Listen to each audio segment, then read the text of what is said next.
नहीं होंगे, डिगे रहेंगे, मुकाबला करेंगे तो सारी समस्या का समाधान मिलता है। हमें विचलित नहीं होना है और अपने जब समस्याएं आती हैं उनका सामना करना है दृढ़ता से, ये कह रहे हैं। तो रायगढ़ से श्रुति हमारे बीच एक युवा साथी है, वो अपना प्रश्न पूछना चाहती हैं। श्रुति, आप सामने आ जाएं और हमारे साथी माइक उन्हें पहुंचाएं। आप आगे दे दीजिए।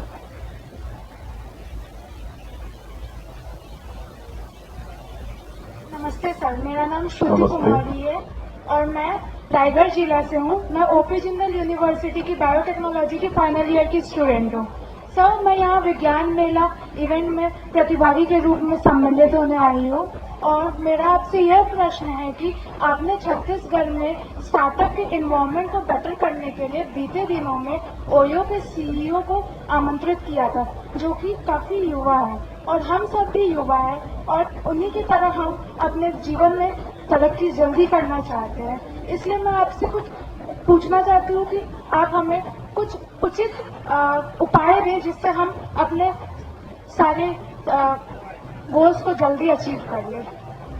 Thank you. पिछले दिनों यहाँ पर जो बस स्टैंड है रायपुर, वो काफी पुराना हो गया था और यूजलेस भी हो गया था, लेकिन हमारे रायपुर नगर निगम के द्वारा ऊपर जो कमरे हैं उनको रिनोवेट किया गया और ये सोचा गया कि स्टार्टअप को यहाँ पर एक अच्छा ऑफिस देंगे और रिनोवेशन के बाद इनोग्रेशन के लिए नगर निगम वाले हमको बुलाए।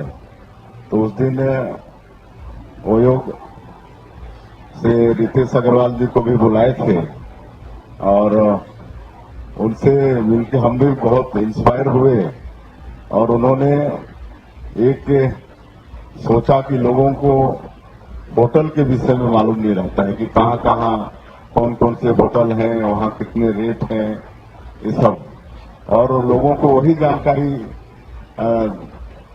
दिलाने का उन्होंने सोचा और एक होटल ऐप तैयार किया और जिसके माध्यम से आज देश के लोगों को ऐप के माध्यम से सारे होटलों की जानकारी होती है, वहाँ का रेट क्या है, वहाँ खाली है नहीं है, और वो उसी में आगे बढ़े और आज इतने आगे बढ़े हैं।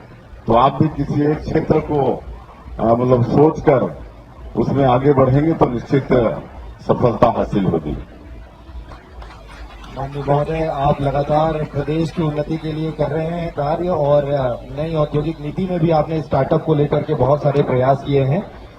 सवालों की इस कड़ी में बस्तर ओलंपिक के कुछ हमारे बीच साथी आए हुए हैं। राजकुमार कुरेटी हैं बस्तर ओलंपिक के, हम उनसे चाहते हैं कि वो अपना प्रश्न पूछें। आगे आ जाए।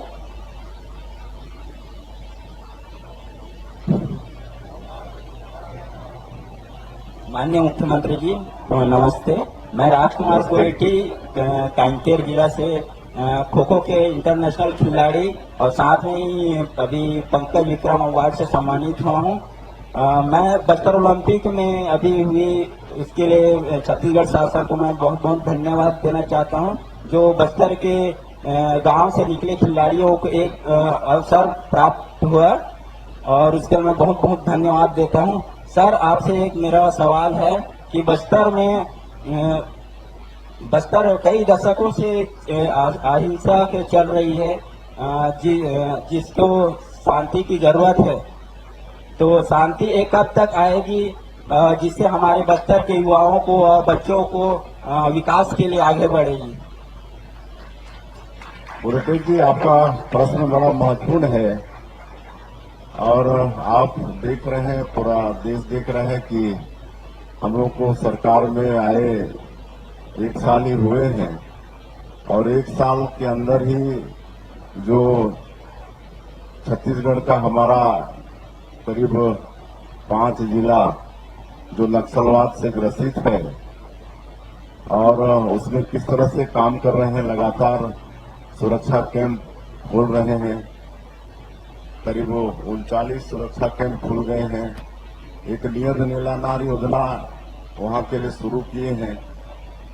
आप मेरे से ज्यादा जानेंगे कि नियत नीलानार गोड़ी भाषा में है, जिसका हिंदी अनुवाद आपका अच्छा गांव है। और यहाँ पर हमारे प्रदेश के गृह मंत्री जी, डिप्टी सीएम बैठे हैं, विजय शर्मा जी बहुत ही मतलब कर्मठ हैं और सारा ये इन्हीं के दिमाग का उपज है। इन्होंने हमसे नीलानार के विषय में चर्चा की और हम सब लोगों ने प्लानिंग किया कि योजना लागू करते हैं। और उसके तहत एक बार हम लोग 2 सुरक्षा कैंप के 47 बच्चों को यहाँ पर रायपुर लाए थे और उस समय विधानसभा चल रहा था और 47 बच्चों को हमारे गृह मंत्री जी यहाँ पर लाए, यहाँ पर होटलों में ठहराए, पूरा घुमाए, बसों में आपका एयरपोर्ट भी दिखाए, हवाई जहाज भी दिखाए, विधानसभा की कार्यवाही चल रही थी, कार्यवाही भी दिखाए उनको, हमारे स्पीकर साहब बैठे उनसे भी मिलवाए और मंत्रियों से भी मिलवाए, उनको शॉपिंग कराए, शॉपिंग माल भी लेके उनको शॉपिंग भी कराए। बाद में जब उनसे इसी तरह से बैठे तो हमने पूछा उनसे कि आप लोग कितने लोग इसमें से हैं जो अपने गांव से बाहर निकले थे, तो 47 में मात्र 3 बच्चे बताए कि वो गांव से जगदलपुर आए थे। तो आप सोच सकते हैं कि वो क्षेत्र की स्थिति क्या थी, मतलब इतने साल के हो गए थे, सब 18 साल 20-20 साल युवा लोग थे और उतने वर्षों में वो गांव से बाहर नहीं निकले थे। तो ऐसी स्थिति थी, लेकिन ऐसे क्षेत्र में लगातार डबल इंजन की सरकार है। हमारे केंद्रीय गृह मंत्री, उनका भी संकल्प है, माननीय प्रधानमंत्री जी का भी संकल्प है कि 2026 31 मार्च तक इस देश से नक्सलवाद को खत्म करना है।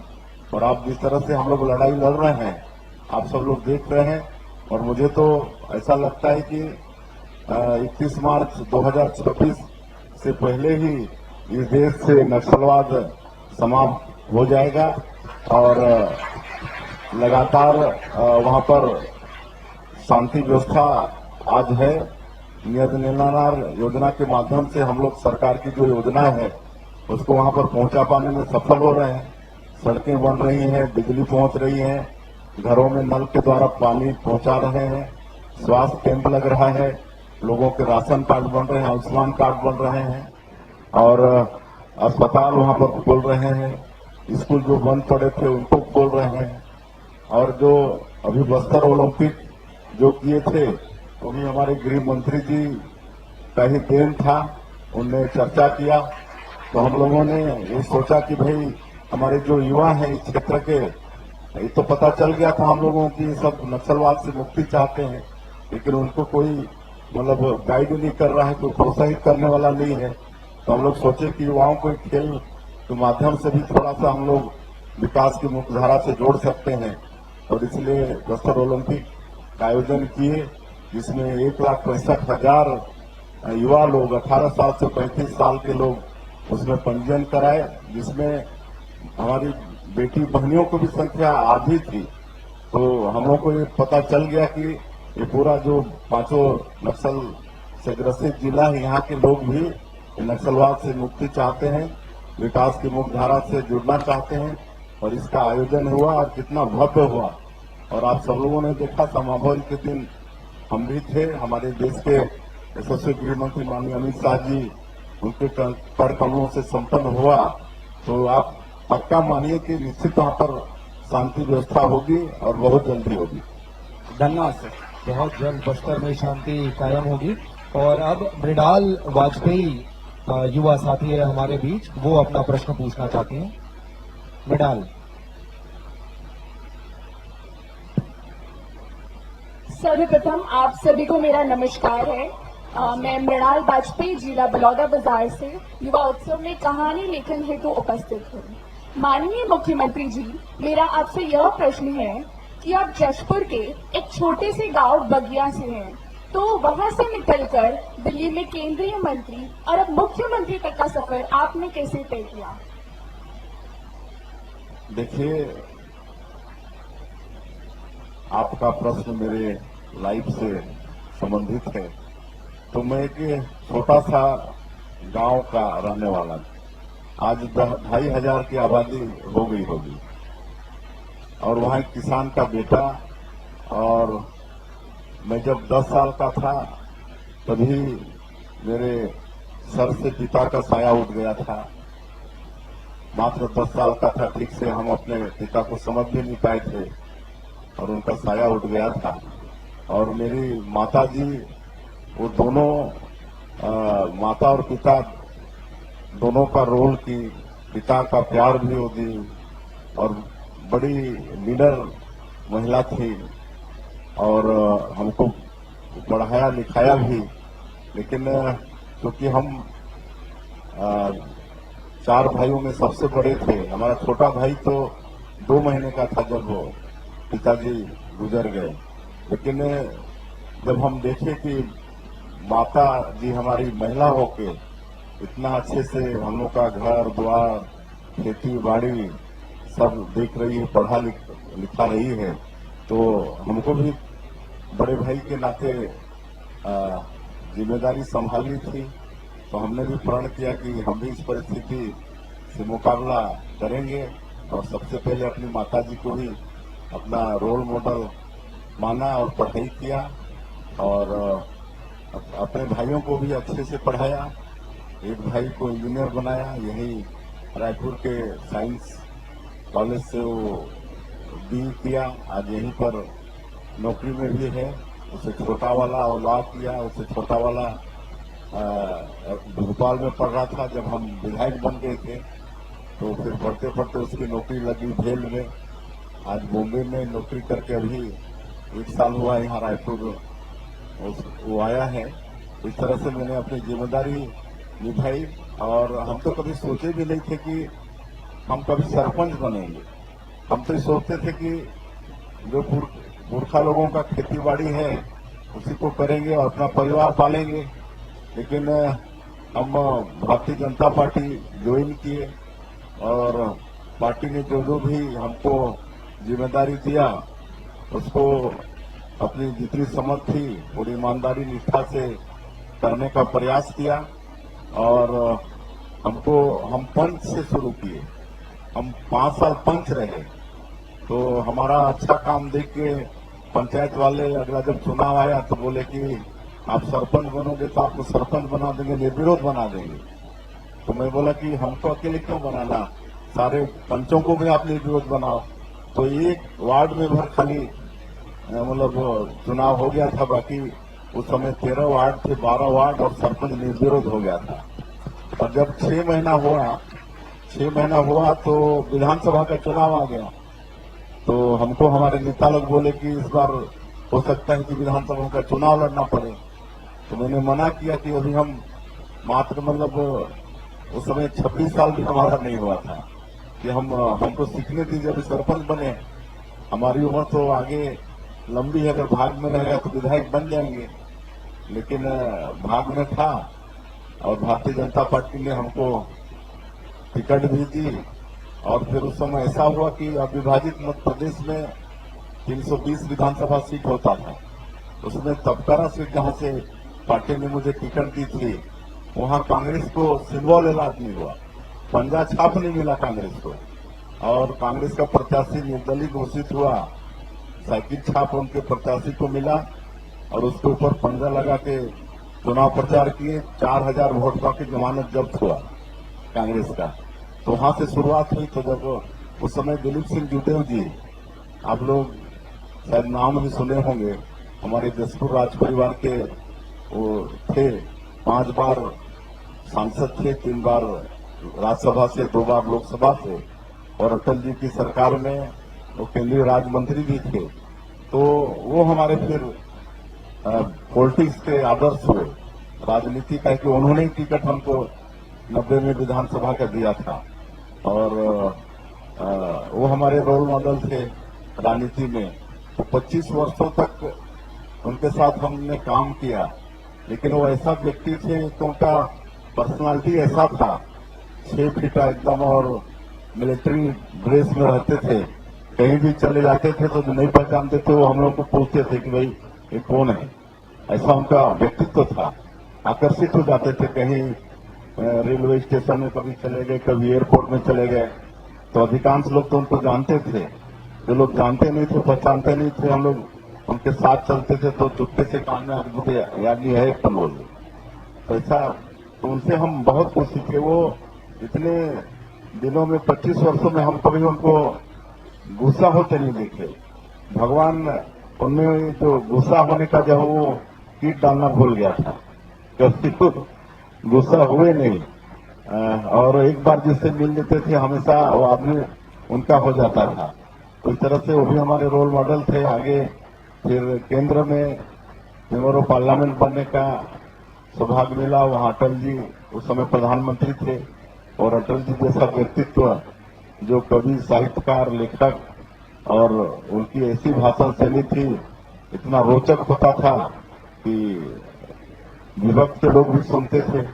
तो वो हमारे रोल मॉडल हुए। तो इस तरह से मतलब क्या है, जीवन में जो कुछ से भी जिससे भी थोड़ा सीखें तो वही आपका गुरु हो जाता है, उसको गुरु मानना चाहिए। तो इस तरह से बगिया से निकल के कभी हम मतलब सोचे नहीं। पार्टी का इतना हमारे ऊपर उपकार रहा। आदरणीय डॉक्टर साहब मुख्यमंत्री थे, हम लोग के सीनियर थे। आप लोगों का इतना आशीर्वाद था कि हमको कभी न विधायक का टिकट मांगना पड़ा, न कभी लोकसभा का मांगना पड़ा।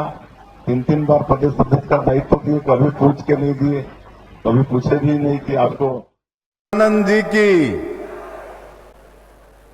आज राज्य युवा महोत्सव में मंच में विराजमान हमारे प्रदेश के पूर्व मुख्यमंत्री, जिन्होंने 15 वर्षों के अपने कार्यकाल में छत्तीसगढ़ का चहुमुखी विकास किया, पूरे देश में छत्तीसगढ़ को एक पहचान दिलाई और छत्तीसगढ़ से भूख भगाने वाले और चाउर वाले बाबा के नाम से विख्यात विकास पुरुष हमारे विधानसभा के अध्यक्ष आदरणीय डॉक्टर रमन सिंह जी, हमारे प्रदेश के यशस्वी उप मुख्यमंत्री श्री अरुण साव जी, प्रदेश के यशस्वी और ऊर्जावान उप मुख्यमंत्री श्री विजय शर्मा जी, प्रदेश के खाद्य मंत्री श्री दयालदास बघेल जी, प्रदेश के राजस्व और खेल मंत्री श्री टंकराम वर्मा जी, विधायक श्री राजेश मुढ़त जी, विधायक श्री गुरु खुशवंत जी, हमारे युवा आयोग के अध्यक्ष विश्व विजय सिंह तोमर जी, खेल विभाग के सचिव हिमशिखर गुप्ता जी, डायरेक्टर तनुजा सलाम जी, खेल विभाग के सभी अधिकारीगण और इस युवा महोत्सव में भाग लेने आए पूरे हमारे प्रदेश के मेरे प्यारे युवा भाइयों और बहनों और मीडिया के मित्रों, मैं सबसे पहले आप सभी लोगों को युवा महोत्सव की बहुत बहुत बधाई देता हूं, शुभकामनाएं देता हूं। आज 12 जनवरी का ये दिन स्वामी विवेकानंद जी की जयंती है, जिसको हम सब लोग युवा दिवस के रूप में मनाते हैं। और मैं धन्यवाद देना चाहूंगा हमारे खेल और युवा विभाग के मंत्री को, उनके विभाग को, कि यहाँ पर ये 2 दिन का युवा महोत्सव का कार्यक्रम रखा है, जिसमें पूरे प्रदेश के सभी जिलों से युवा लोग यहाँ पर भाग लेने आए हुए हैं और अगले 2 दिनों तक यहाँ पर विभिन्न तरह का कार्यक्रम होंगे। आखिरी में कुमार विश्वास जी का भी कार्यक्रम है, उसके पहले भी और कई लोग आएंगे और सब लोगों का मार्गदर्शन होगा, कविता पाठ होगा। इसका निश्चित रूप से हमारे युवाओं को लाभ होगा। बंधुओं, मैं बताना चाहूंगा कि छत्तीसगढ़ सौभाग्यशाली है कि स्वामी विवेकानंद जी अपने युवा अवस्था में, किशोरावस्था में 2 साल हमारे छत्तीसगढ़ में रहे हैं और यहाँ पर जो बूढ़ा तालाब है वहाँ के पानी में स्नान भी किए हैं। यहाँ के डे भवन में 2 साल तक वो रहे भी हैं। ये हम लोगों के लिए सौभाग्य की बात है। और आज जो हमारे प्रदेश का एयरपोर्ट है उसका नाम भी स्वामी विवेकानंद जी के नाम से हुआ है। तो कोई भी यहाँ पर आता है एयरपोर्ट में तो स्वामी विवेकानंद जी का नाम लिखा देखता है तो इतना तो उसको पता चलता है कि स्वामी विवेकानंद जी का इस प्रदेश से गहरा नाता है। आज आधुनिक भारत के निर्माण में स्वामी विवेकानंद जी की बहुत बड़ी भूमिका है। उन्होंने 1893 में शिकागो के विश्व धर्म सम्मेलन में जो ऐतिहासिक वक्तव्य दिया था उससे पूरी दुनिया भारतीय चिंतन के आगे नतमस्तक हो गई थी। उस समय अमेरिकन अखबारों ने लिखा था कि स्वामी जी को सुनकर हमें भारत की सनातन परंपरा के गहरे मूल्यों के बारे में पता चला जिनके बारे में हम सोच भी नहीं सकते थे। तो ऐसे हमारे स्वामी विवेकानंद जी थे और आज उनका विचार हमारे देश की एक शक्ति है। विवेकानंद जी के प्रेरक विचार हैं जिन पर चलते हुए देश के नेतृत्व ने मां भारती का नाम शिखर तक पहुंचाया है। हमारे युवा प्रदेश के भविष्य हैं। युवाओं की शक्ति और संकल्प के बूते ही हम प्रदेश के नवनिर्माण की राह पर तेजी से आगे बढ़ रहे हैं और जिस तरह से युवाओं के भविष्य के लिए हमारी सरकार वचनबद्ध है, आप सबको मालूम है पीएससी घोटाले की जांच की बात हमारे डिप्टी सीएम साहब विजय शर्मा जी बोल रहे थे।